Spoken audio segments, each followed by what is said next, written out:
Hello and welcome to Lightways at Life Astrologer with me, Anna Isabel, and my guest today, who is Eilyen Feirbairn. Hello, Eilyen. Hello, Anna. Lovely to be with you. You came to my attention when I was looking at some old medical astrology journals from the Astrological Lodge of London. And I came across a lovely article that you wrote Thank you. about healing, the chakras, and astrology. And I liked it so much that I looked for you. And so here you are. Thank you very much. And thank you for remembering me after all that time. It's a long Well, it was recent. So that I was going through my old issues. So now maybe it would be a good place to start to ask you, how did this interest in the chakras and energy healing and astrology begin? Now that for me to answer that, it comes from two places. One, it was discovering that my enthusiasm as an Aries didn't match very often with other signs, which I didn't know about what they were at that time. It was like my sort of inspiration of and passion about wanting to do things was like people looking at me saying, well, we don't, I mean, it doesn't have to be like that, or, and I couldn't understand their moodiness sometimes as well when I was mixing with water signs who could stay in the mood for a month, for instance. And I said, well, we need to talk about it. We need to, and I'd be very passionate. We need to speak about it. And they wouldn't speak about it. It's just very dark, non-communicative, and it caused a lot of problems. So I decided to look up astrology and discovered all these different elements and started to understand that not everybody operates in the same way as I do, and that I need to understand when to shut up.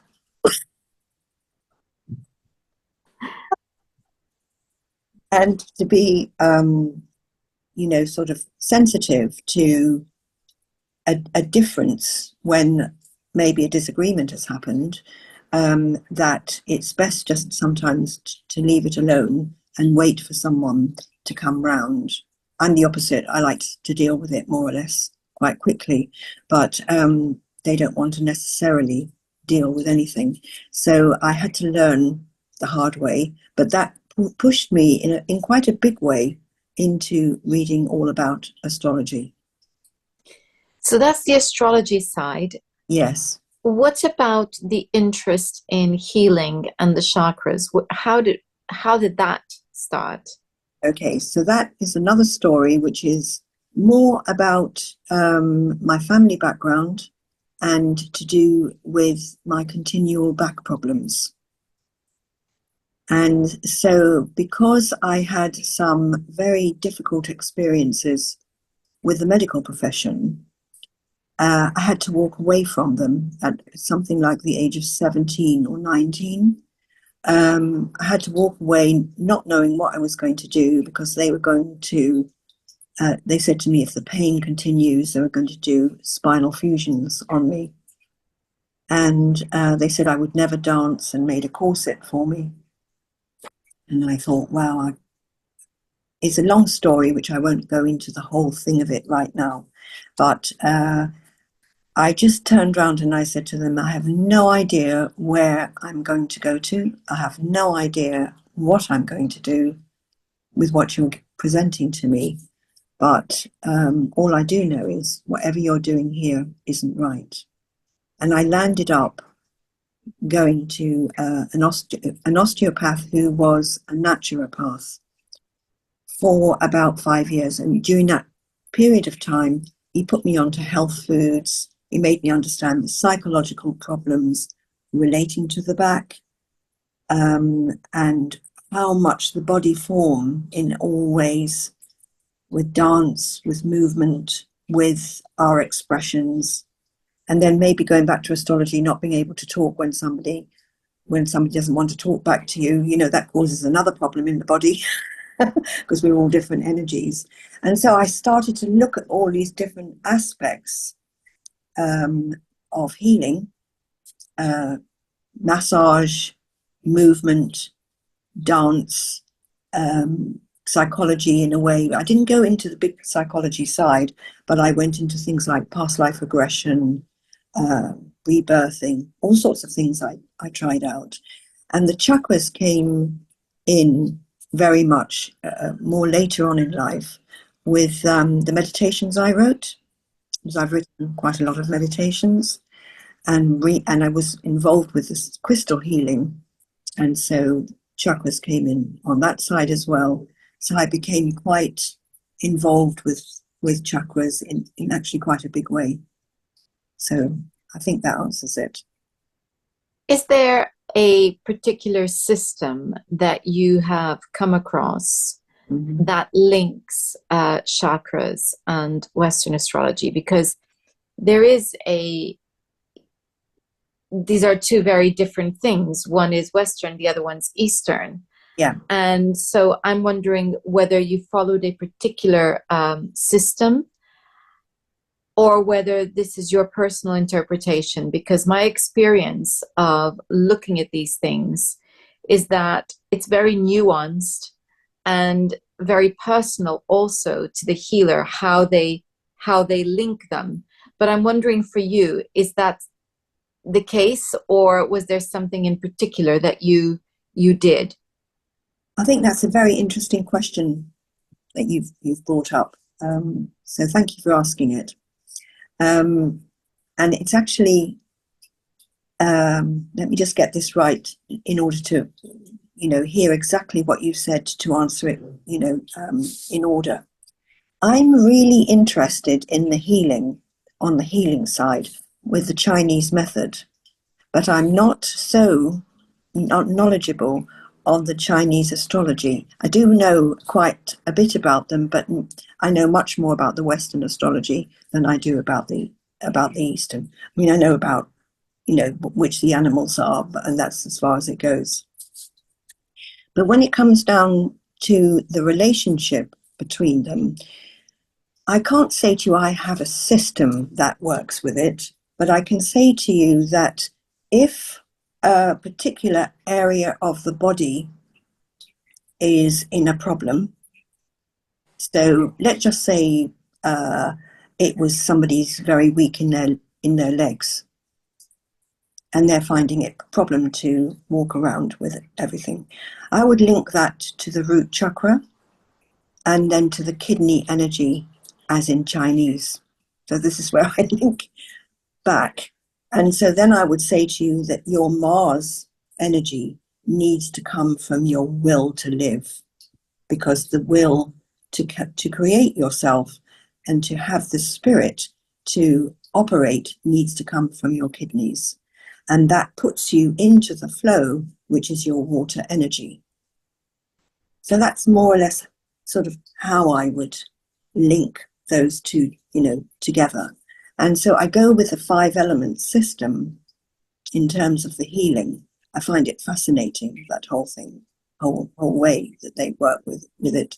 And then you can easily put that into the chakras. So we could talk about throat, for instance, and the throat might be relative to the lungs. So if somebody's got a lung problem, it could stem from the kidneys. And the lung problem can come also when somebody's grieving, because the lung is so much involved with grieving and it rules the skin. But also people who are grieving tend to bury their head in the sand and don't want to speak about it. So now we go back to astrology again, because that links to me quite beautifully into not wanting to speak. That could be, again, going back to a water sign, for instance, or it could be the stubbornness of an earth sign, or a particular, aspect. So that's how I link it. Well, that's very interesting.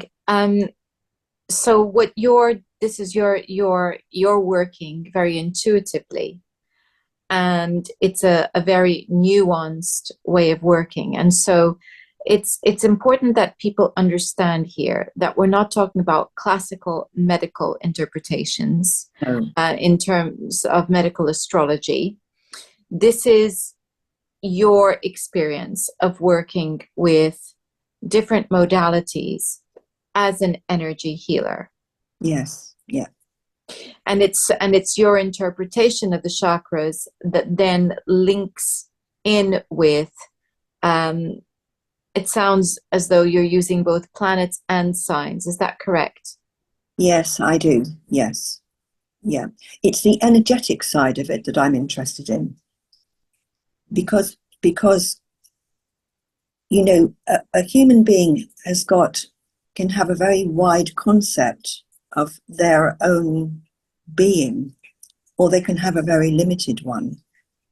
It depends really, you know, who the person is. So you have to work quite intuitively with the person, because you could be imposing something upon them that wouldn't really, they wouldn't relate with, and that wouldn't work for them. So one has to be careful to listen first and hear what it is that is being said that is an issue, in order to be able to help. Is it coming from the mind? Is it coming from belief patterns? Is it coming from repeated problem that comes up all of the time? Is it, for instance, on their work side? Is it on their love side? Is it to do with their connections, family connections, and what limitations that they may have? So one's got to sort of intuitively tune into all areas in a way. So talk us through then what each of the chakras and what they represent, and how you feel that relates to an astrological sign or planet. Okay. So I've already spoken a little bit about the root chakra. I'll start with the root chakra. And the kidney energy represents the will. And it also has the emotion of fear in the negative sense, and courage in the positive sense. So if you like, that is the root area of all human beings. Because we're all in fear of something. But there are different types of fear as well. So within that fear, we can have the courage to turn that fear into a courage and to step forward. But we need to know what the fear is when we can't do that for any given reason that could harm us. So that there are different types that we learn from a very young age. We're all born with fear. So the kidney energy in healing as well is to do with their diet. So too much of the salt will injure the kidney, and too little of the salt will not give enough energy to the kidney. And we always have to look for the balance. So if we move on, when the kidney energy, which is actually where we stem from within our energetic field, moves on then to the liver. And the liver here moves up. So the liver is quite large, actually, so it falls into sacral chakra. It could be actually linked somewhere with the solar plexus too. There's connections going on, you know, between the two. So when we go to the sacral chakra, that is the energy of, again, Mars, but with Pluto this time, and Venus, because it's our creative chakra. It's the area where it's our gut, and we know exactly what our gut is telling us about something.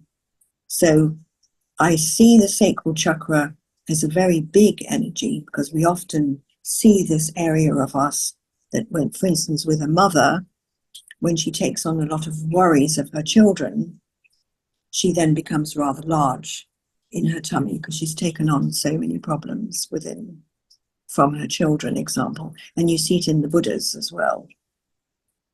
So, and then it's again your happy side, because it's also your sense of other people. So we have to be very in tune with this area, and also have it, relaxed in that sense. So when we move on to the solar plexus, the solar plexus is to do with our worthiness, and our worthiness is our deserving side, and it's very much our trusting side, that we're able to have that initiation and spirit. It's the metal one, actually, that moves up to the mind. And we have to have that spirit to be able to have confidence. It also supports the heart chakra. So it's a very important area to breathe into, to relax, because in that area, the tip of the kidney moves up there, the actual organ itself.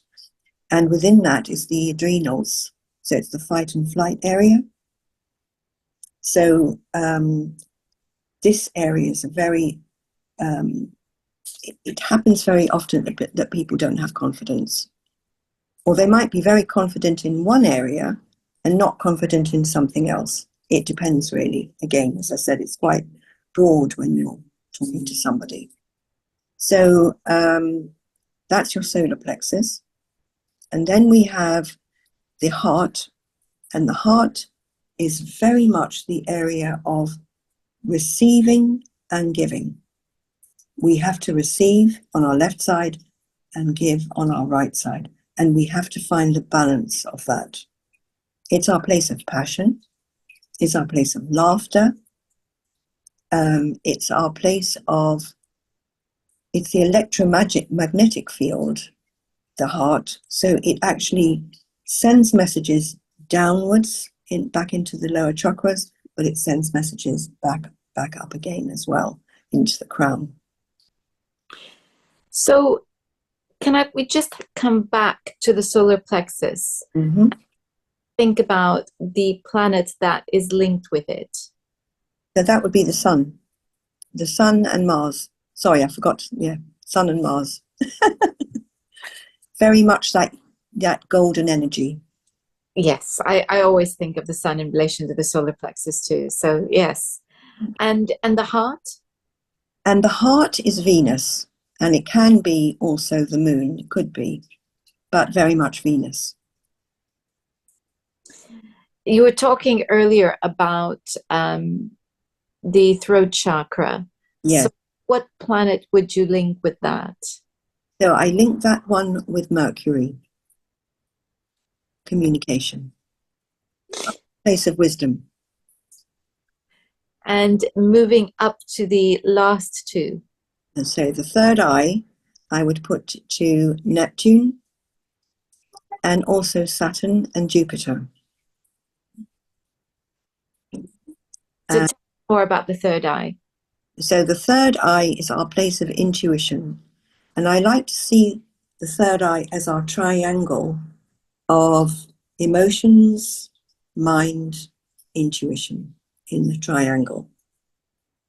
And it's our third eye of opening into the pineal gland, and also being able to trust this area as well as to what we might see, hear, feel, sense. But then, of course, we can take it all the way down to the other chakras. It's interesting that you have linked Saturn with this one. I would have placed Saturn more at the root. So talk us through your thinking of the role that Saturn plays with this particular chakra. Okay. So Saturn would give you a balanced projection of what you're seeing with Neptune, the illusion. So for me, Saturn doesn't have to be the bad planet.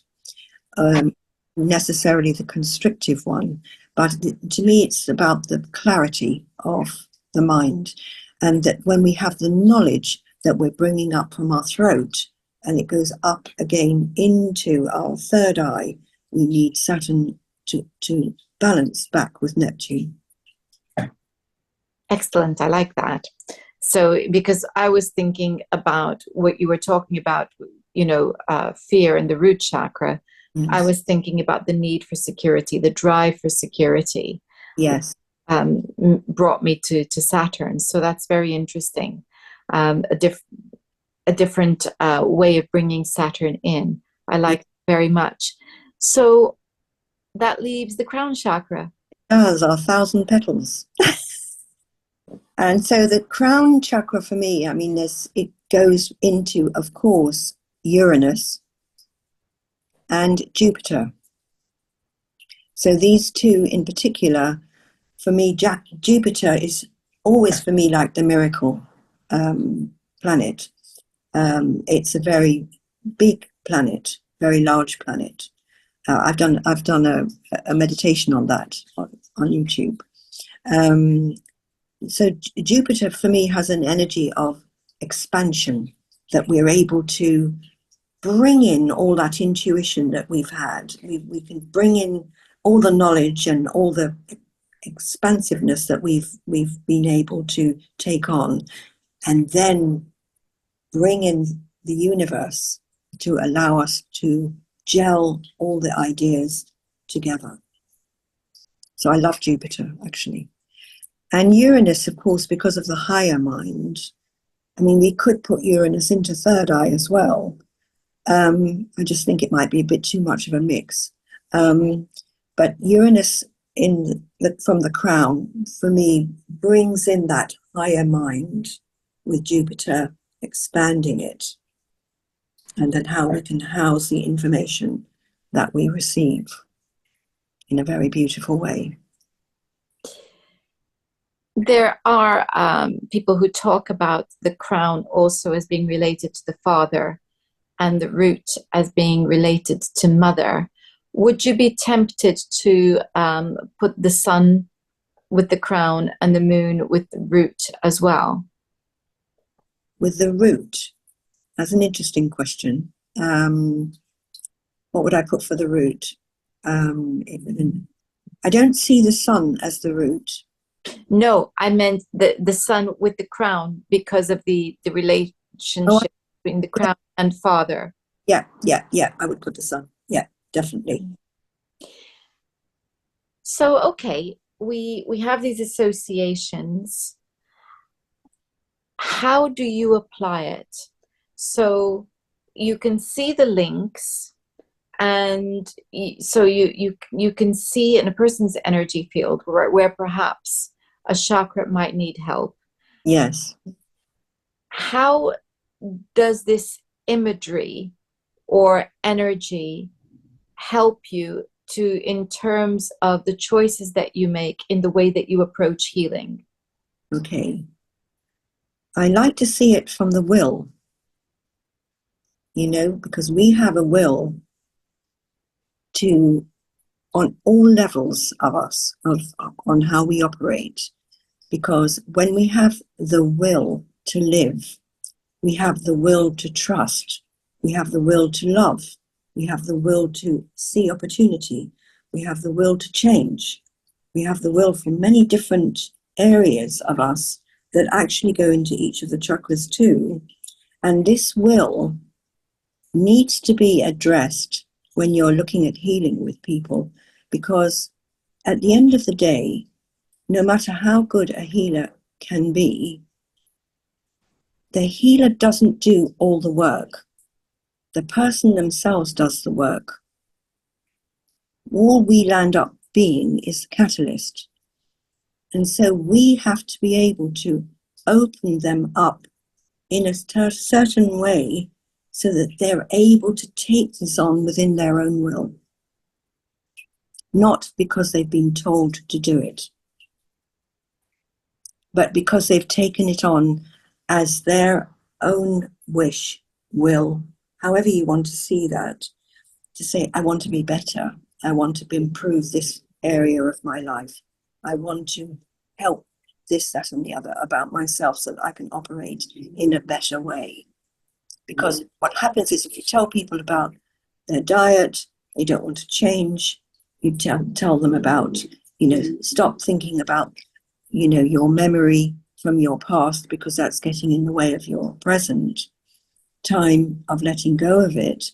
They won't do it because the memory is still sitting there. So they have to have a will within them of wanting to make what is necessarily a change within them in order to get better.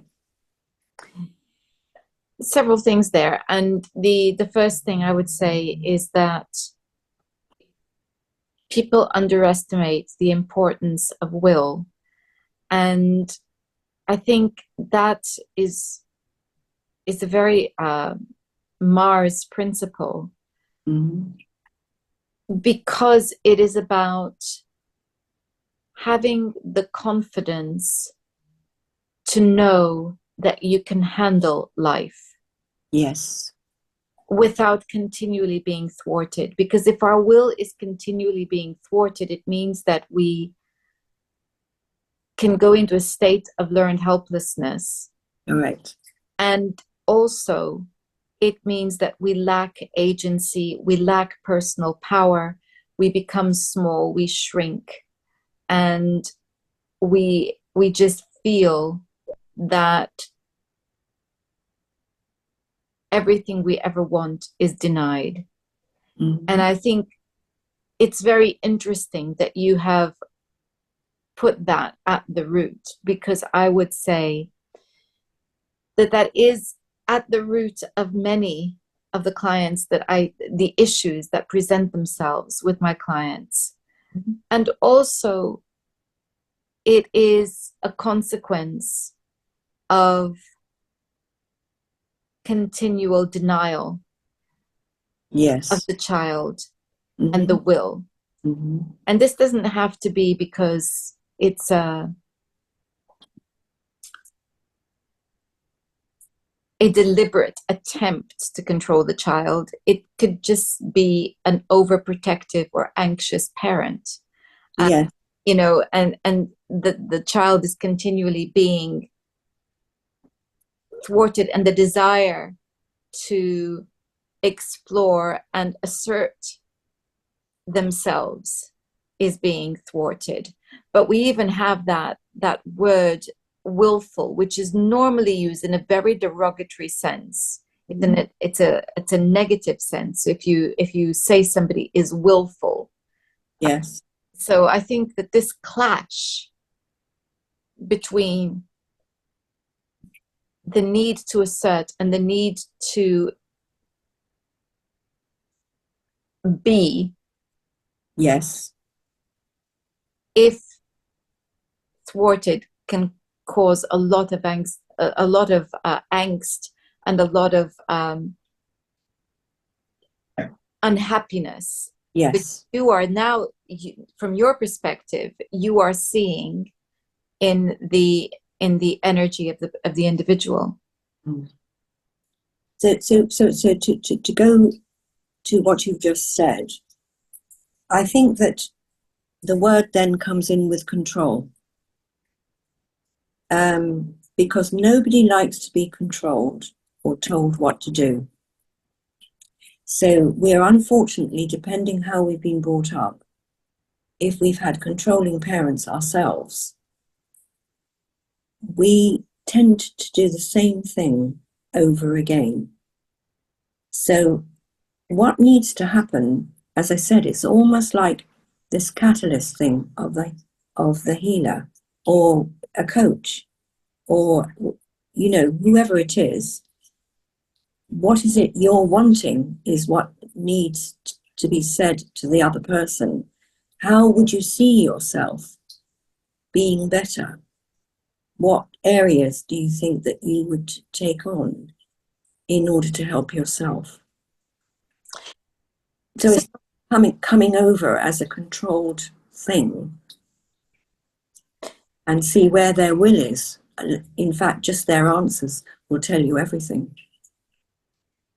So do you then, when you're looking at the energy field and you're seeing certain things and you know that they are related to particular planets, do you then look at the chart um, to give you more clues? Sometimes I do, and sometimes I don't. It depends what my intuition is. I mean, I am a hands-on person as well. So I do aromatherapy from the old school with shiatsu points, not with Swedish massage. And so my fingers tell me, and it starts to talk to me. So words come up and tell me about the person as well. So from it depends what I'm doing with a person. It depends. It could be just like we talking here, or if am I doing, crystals or however it's going to be. More meditations, in fact, which meditative healing journeys. But I find that if I don't ever assume that I know it all, this is my place to start with every person I see. I don't know. And I was taught by a Japanese doctor that way. We don't know, it doesn't matter what training we have, we don't know. And if we come into that field with another person and say, I don't know, I'm not really sure. Let me see what comes up for me what we're speaking about or doing, then it will talk. Generally, it will talk. And then we can find out what it is. About staying open, and you need a degree of humility Yes. to be able to stay open. Yes. So there's no place for the ego here. It's about being aware and listening and paying attention both to the client and to the intuition, which Yes. is your guide. Well, Eilyen, I thank you for being here and sharing this very unique and beautiful application of astrology with us today. Thank you very much, Anna, for inviting me. I enjoyed that conversation very, very much. If people want to find you to seek your help, how do they do that? They can go on to my website, which is Center, spelt the CENTER, of Unified Healing. They can find me on YouTube at Center of Unified Healing. Soulful Living, I call it there as well. And they can also, find me on my email as well, but it's all online. But at Center of Unified the Center of Unified Healing, you can definitely find me. Okay, centerofunifiedhealing.com.net.org. .net. .net. Okay, that's lovely. I'll be putting a link to that in the description box. Thank So thank you. And in the description box, you will also find a link to the Astrological Lodge of London. If you're not a member, then you're missing out because there are fabulous talks, seminars, courses, as well, of course, as the very thing that led me to find Eilyen, which is the medical journal that they publish also. So do check it out. And I am a member, just to let you know. yes. My problem is actually with the Astrological Lodge, which saddens me really, is that I also once a month run circles, and they are around the time of the full moon, which lands up being exactly the same time as the Astrological Lodge's, physical meeting, which I'm so much wanting to go to. I can tell you, I really want to go to. I have spoken to Israel about this. And I've got to, if I, for whatever reason, don't have but I can join online another time or something. Exactly, you can. And for those of you who are on a different time zone and would find it difficult to attend physically or even the online meetings, that's absolutely fine because they are recorded. So you have a wealth of talks that you can access as well as seminars. So do find that in the description box. In the description box, you will also find a link to my own website, and that would be interesting. so you can do that, and of course my Substack, in which you find writings of all sorts of wonderful, whimsical, and astrological things. Next time, we're going to be looking at the humors and healing. Until then, have a fantastic week. Goodbye.